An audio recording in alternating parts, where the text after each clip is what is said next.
Bonjour tout le monde. Alors je vous fais ce petit audio aujourd'hui pour vous parler en fait de quelques points sur la guidance, sur les accompagnements en général, que ce soit avec moi, que ce soit avec n'importe quelle autre personne, thérapeute, peu importe en fait les personnes que vous allez, à qui vous allez vous adresser pour un accompagnement, parce que vous avez, voilà, vous avez besoin d'aide, vous avez besoin de soutien dans votre vie et on en a tous et toutes besoin.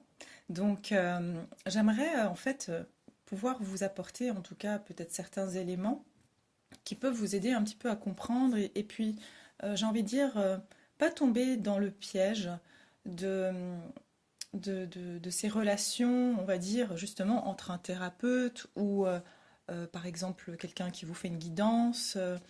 En tout cas, voilà, c'est important en fait. Déjà, premièrement, vous le savez, c'est de garder sa souveraineté. C'est très important de pouvoir savoir que vous êtes la personne qui savez le mieux ce qui est bon pour vous, d'accord? De par votre expérience, de par vos vécus, de par tout ce que vous avez, on va dire, récolté sur votre chemin.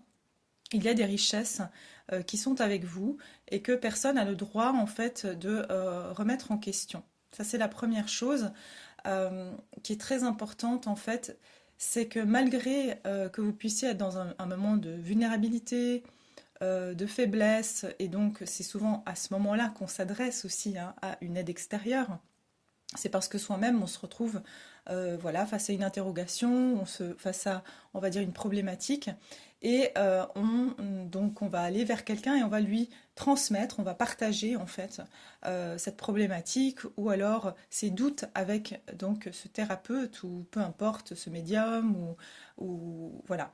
Et donc qu'est-ce qui se passe, c'est que il est très important dans ces moments-là de savoir que il s'agit de votre vie. Alors, vous la partagez certes et vous demandez de l'aide, mais c'est très important de pouvoir, en tout cas, savoir que cela vous appartient. Et il y a aussi quelque chose de primordial à comprendre, c'est que dans chaque cheminement, même les doutes, même les moments de vulnérabilité, même les moments où on se retrouve complètement désemparé, on va dire, ça fait partie de notre cheminement et que quelquefois, eh bien, on peut attendre vraiment une solution en fait du thérapeute, du médium ou voilà, peu importe la personne que vous allez contacter. Même, j'ai envie de vous dire, hein, d'un point de vue plus scientifique, d'attendre par exemple d'un médecin qui vous donne un tel ou un tel traitement ou une telle ou une telle solution.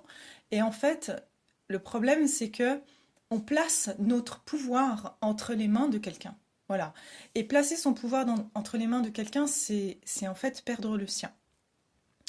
Euh, et placer ses attentes. C'est ça qui est dangereux, c'est placer une attente, en fait, de se dire, bon, bah voilà, j'ai remis ça entre les mains de cette personne et maintenant à elle de m'apporter cette solution parce que ma vie en dépend, parce que ce problème enfin, dépend en fait de la solution que va m'apporter cette personne.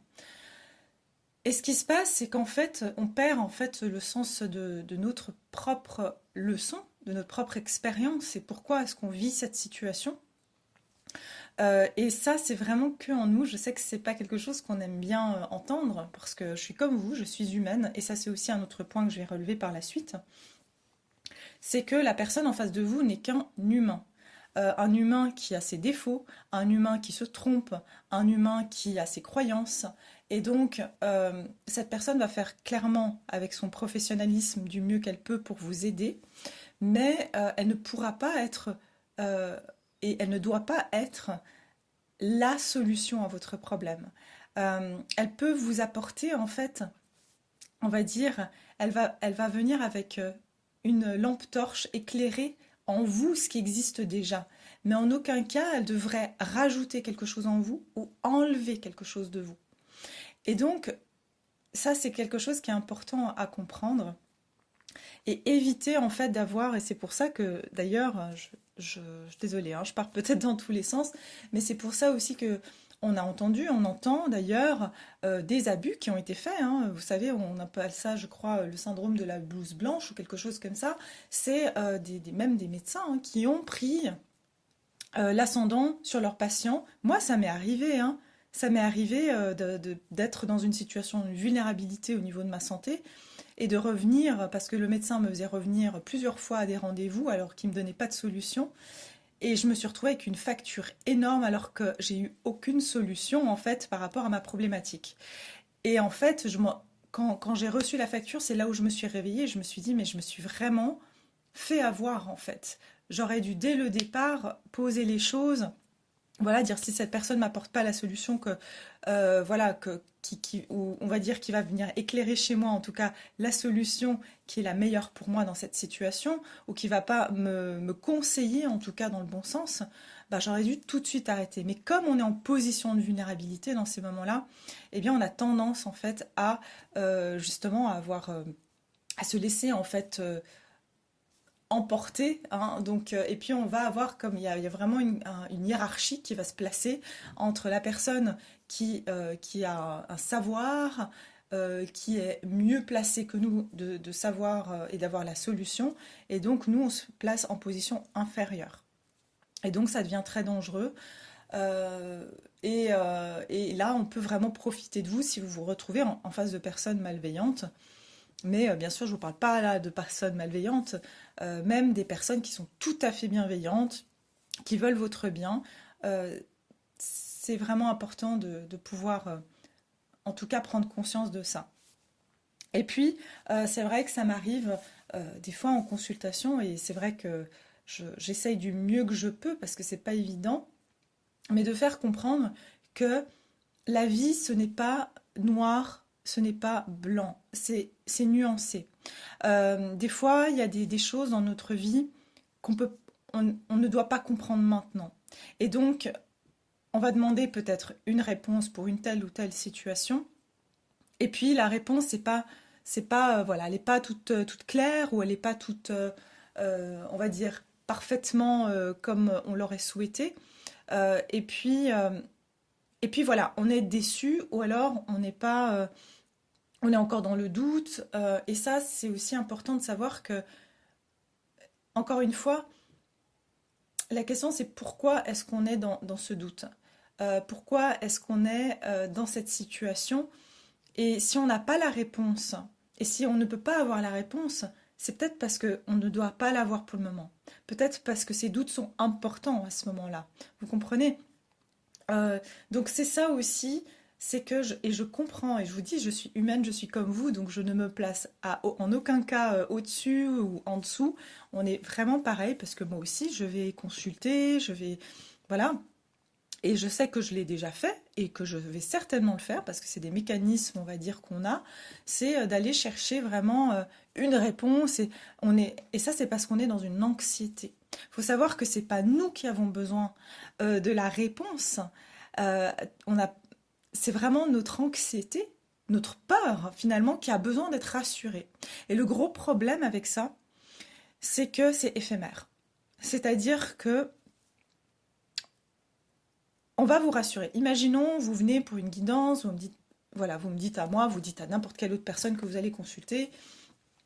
euh, voilà, j'aimerais savoir si je vais euh, résoudre telle situation, si je vais réussir à avoir tel travail, si je vais réussir à rencontrer quelqu'un, enfin bref. Et puis que la personne en face, elle, eh bien, elle ne vous donne pas soit la réponse que vous voulez, soit elle vous donne la réponse que vous souhaitez entendre, ou simplement, en tout cas, elle vous donne une réponse qui est satisfaisante. Ah bah oui, vous allez vous ressentir regonflé on va dire, d'espoir. Dans le cas où on vous dirait que non, bah c'est mort, voilà, il y a autre chose, etc. Ben, pareil, vous vous sentez beaucoup plus clair dans votre tête, vous dites, bon, bah c'est pas ça, donc au moins, je me sens plus au clair avec ma décision, je me sens plus au clair avec la direction à prendre. Et il y a un moment où ça va avoir son temps. Ça veut dire que, imaginons, on vous annonce quelque chose d'une certaine manière, mais que vous ne l'obtenez pas tout de suite, ou que voilà, il y a des circonstances de vie qui font que bah, vous allez avoir des choses entre deux qui vont se passer, qui vont vous remettre le doute par rapport à autre chose. Et donc, ce doute revient. Ce doute revient et de nouveau, on a besoin d'apaiser de nouveau cette anxiété et ces doutes. Et donc c'est une forme de cercle vicieux et ça c'est encore une fois, c'est très humain, ce n'est pas du tout comment dire, quelque chose qu'on doit se blâmer pour ça parce qu'on est humain, mais en fait ce qui fait qu'on est dans une espèce de cercle vicieux, ce que je vais appeler la quête du bonheur. Euh, je pense que l'être humain depuis qu'il existe sur Terre est dans cette quête du bonheur, et cette quête du bonheur qui est forcément, voilà, qui fait partie, on va dire, des éléments extérieurs de sa vie, qui va les rechercher à l'extérieur de sa vie. Voilà, au début, on va dire, c'était pouvoir manger, se réchauffer, voilà, pouvoir être en sécurité.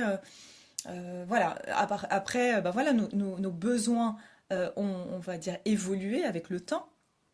Et en fait, on est toujours, plus ça évolue, et on voit que l'être humain est toujours dans cette quête du bonheur.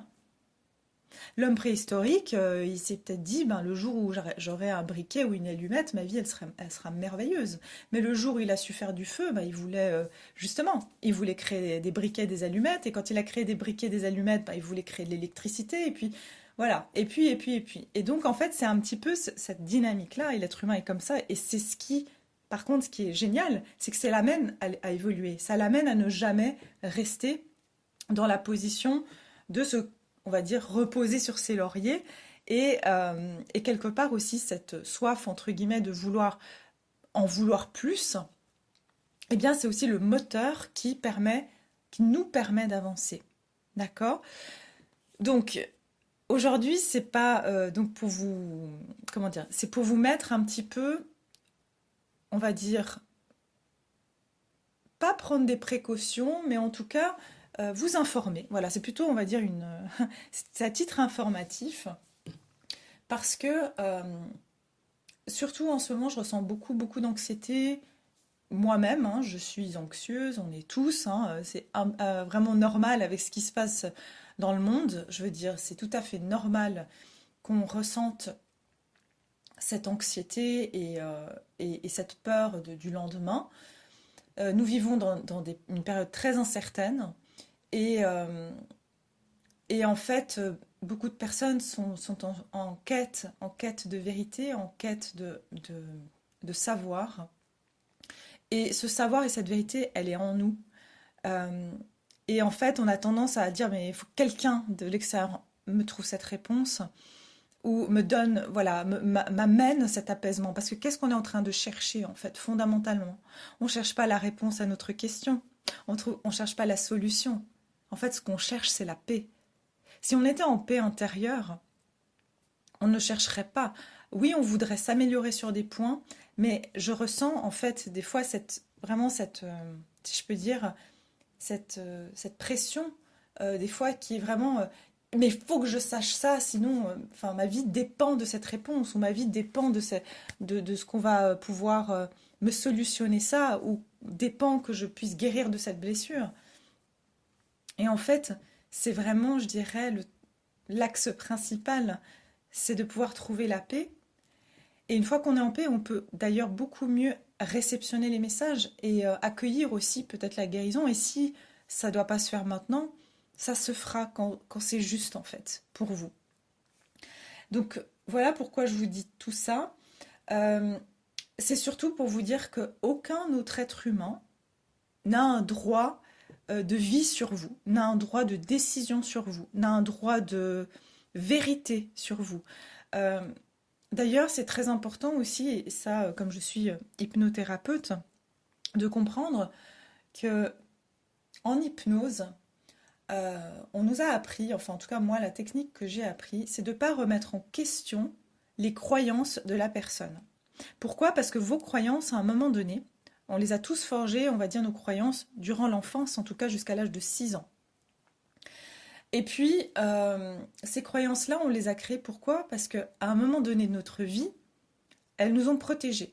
Elles nous ont été en fait utiles parce que quand on est enfant, on peut pas dire bah écoute, moi ça me saoule, je me barre ou allez, je prends mes clics et mes claques, je pars de la maison. À 5 ans, je pense que personne n'avait on va dire peut-être très rarement, les capacités de se faire des réflexions comme ça, puisqu'on est dépendant de nos parents, ou en tout cas des personnes qui nous nourrissaient, nous lavaient, nous prenaient soin de nous, enfin d'une quelque manière.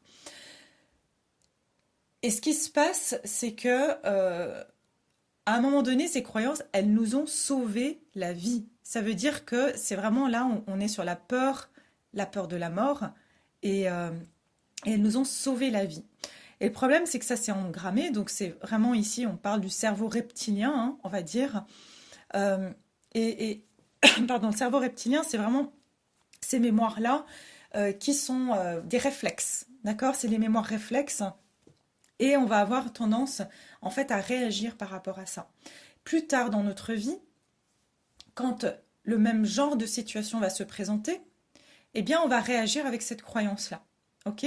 Par exemple, si vous étiez enfant et que vos parents, euh, eh bien, ils se disputaient en permanence, et que vous, pour apaiser les choses, pour que, voilà, ça ne parte pas, on va dire, dans quelque chose de trop dramatique, vous vous faisiez tout petit, toute petite, et vous vous mettiez en boule dans votre coin, et vous faisiez style, vous n'existez pas, et vous avez commencé à le faire après à l'âge adulte, c'est-à-dire qu'à chaque fois qu'il y a quelqu'un qui a un ascendant sur vous, que ce soit au travail, que ce soit dans une relation, ou que vous vous retrouvez en face de quelqu'un qui a une certaine autorité, vous ne vous imposez pas, ou tout simplement vous ne vous imposez pas dans la vie, parce que vous vous dites, si je m'impose, ça va créer des conflits. Si je m'impose, je vais alimenter, on va dire, du drame dans ma vie.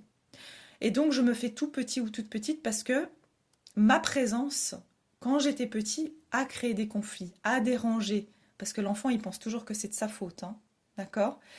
Mais le problème, c'est qu'en tant qu'adulte, ça veut dire quoi? Ça veut dire que vous allez toujours vous mettre en deuxième position, en dernière position même. Quand il y a des conflits, vous allez peut-être les fuir, ou vous n'allez pas vous défendre, ou vous n'allez pas oser vous exprimer. Et donc, ça va devenir un problème. Et pourquoi je vous parle de ça? C'est que cette croyance-là, c'est l'enfant intérieur.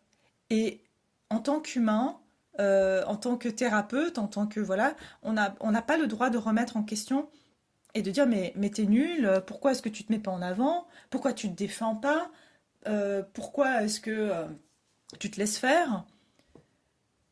Mais parce que ce sont des mécanismes de défense, c'est le petit enfant qui n'a pas eu le choix.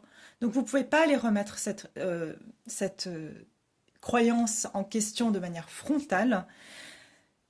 Et personne n'a le droit de venir vous dire mais t'es trop nul, vas-y, relève-toi, défends-toi. Personne n'a le droit de vous dire ça. Par contre, on a le droit d'aller comprendre pourquoi. On a le droit d'aller comprendre pourquoi. Et qu'est-ce qui vous rassurait alors? De quoi avez-vous besoin? Vous voyez? Et c'est ça la différence, c'est que souvent, on vit dans une société quand même de jugement, où on va vous dire, bah voilà, fais ci, fais ça, ou t'es pas comme ci, ah bah tu devrais être plutôt comme ça. Et en fait, mais ces autres êtres qui vous jugent ou qui vous critiquent, mais eux-mêmes, ils ont leurs défauts, eux-mêmes, ils ont leurs croyances. Et donc, c'est important de comprendre que personne n'est parfait. Et on est tous là pour apprendre, on a tous des expériences et des vécus différents, donc déjà on n'est pas à la place de l'autre. Et souvent c'est très, on va dire, dans le jugement sans vraiment essayer de comprendre l'autre. Et donc c'est important de savoir que ça arrive même chez les thérapeutes.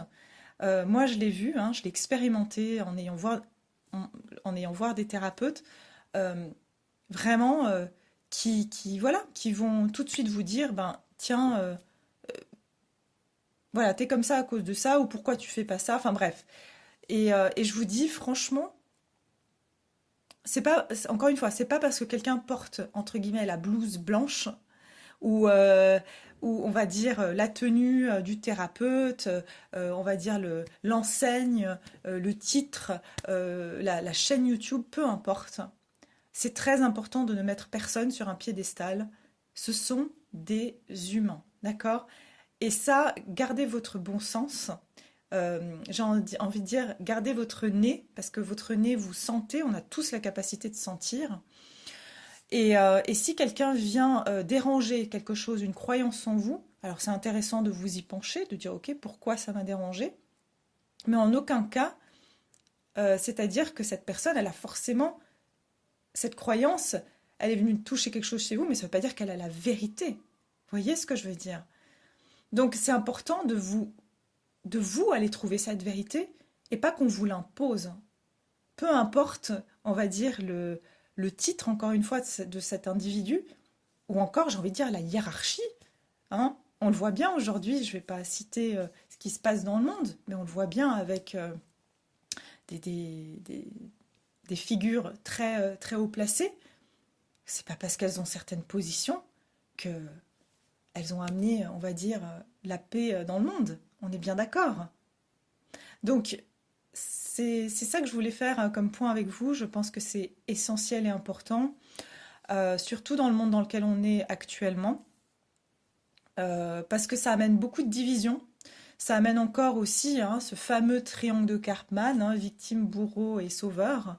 Euh, Ça, c'est terminé. Enfin, je veux dire, c'est l'accompagnement, ce n'est pas imposer à l'autre. L'accompagnement, ce n'est pas donner la solution, ce n'est pas être le sauveur de l'autre.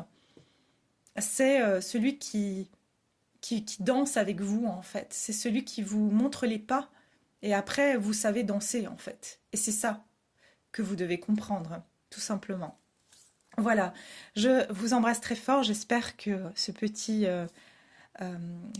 audio, ce petit podcast voilà, vous apportera certaines clés et vous permettra vraiment de prendre, en tout cas de rentrer dans votre propre pouvoir et de garder cette humilité face à la vie, face aux autres personnes et d'amener aussi les autres à avoir cette humilité vis-à-vis de vous. Je vous embrasse et je vous dis à très bientôt.